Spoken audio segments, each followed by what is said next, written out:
the question that always keeps coming again and again and again. And it's not about only about Prophet Muhammad. It's about every religious personality, every sacred personality, every holy book, every holy personality, Muhammad or Jesus or Rama or Aisha or anyone. So, do we reserve the right to criticize these personalities? You once First of all, we have to understand that what affects you and me in our lives. There are ideologies, there are big decisions that rulers and democratically elected leaders and kings and queens had made throughout the history, and all of those things always affect you and me, and religion also affects you and me. So a decision made by Imran Khan has affected you and me, and it is going to affect you and me and our children even as well. The decisions that are being made by Joe Biden today are affecting you and me. The decisions made by Donald Trump, or the right now, the decision to start a war that was made by you know Vladimir Putin is affecting all of us. The inflation is going rocketing. The countries like India, Pakistan, and many other third world countries are suffering because the oil prices have gone through the roof.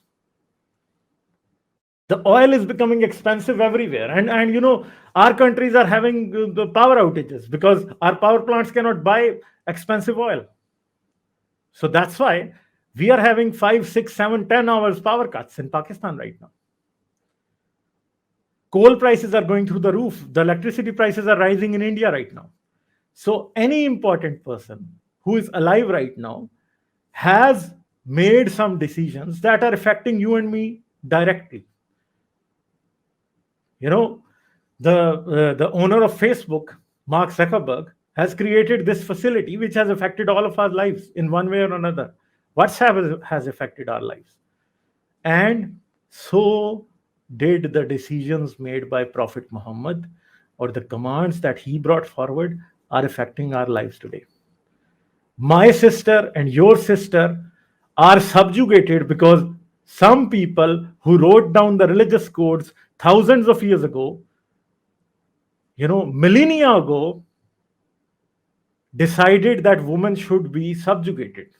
Women should not have a say when it comes to decision matters. Women cannot be rulers. A man can marry 4 wives, but a woman cannot.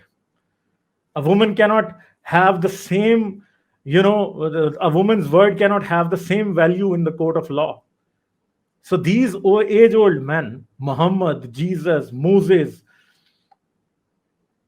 all of them, Nebuchadnezzar, all of them had these codes that they brought forward, and you are being subjugated by them even today.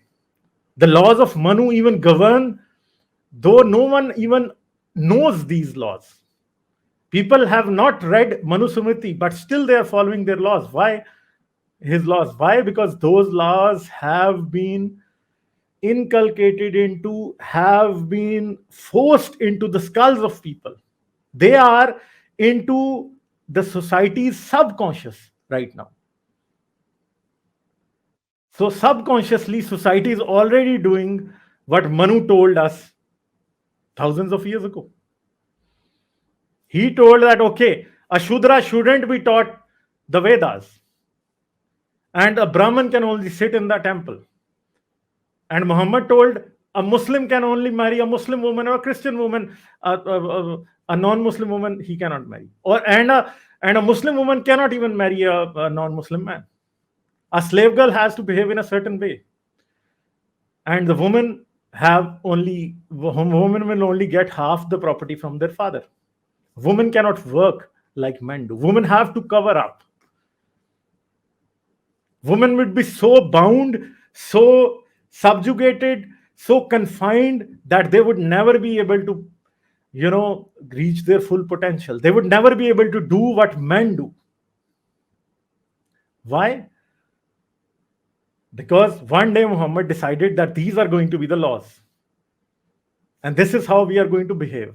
And this is how we are going to treat the minorities. And this is how this is going to be. And all of that in the name of Allah. All of that in the name of Bhagwan. All of that in the name of Jesus. All of them that in the name of Yahweh. So now, every day, what you eat is being dictated by a man who lived thousands of years ago. And now, when those eating habits or those societal habits or the society, how it is trained like an animal, affects you, should you have the right to protest against that? So when we criticize Muhammad, or when we criticize Rama, or when we criticize Manu, or when we criticize Jesus, or when we criticize any other religious personality, it is not criticism. It is a protest to all the harmful effects that they ever had on us. So when I criticize Muhammad, mark my words, from now on, I am not going to say that I'm criticizing Muhammad. I am protesting against Muhammad. I am not going to say that I am criticizing Hinduism. I am protesting against Hinduism. I am not going to say that I am criticizing Christianity. Basically, I am protesting against Christianity. And all of its harmful effects, all of its sadistic practices, all of its, horror and terror that it has brought upon humanity, basically, I am protesting against all of that. So this criticism is not, the criticism of Imran Khan or criticism of Joe Biden or Donald Trump or Narendra Modi. Basically, this is a protest against Muhammad and whatever practices he brought into the society, whatever he enforced, whatever he trained his followers for, we are basically protesting against it. So this criticism is basically a protest. And we are going to continue to protest against these inhumane practices, these sadistic practices, these misogynist practices, this culture of patriarchy. We are going to continue to protest against all of this. So that's it. This is why we criticize all religions. We criticize Muhammad, we criticize Jesus, we criticize Ram, Vishnu, everyone. And this is why we will keep doing it. Yeah.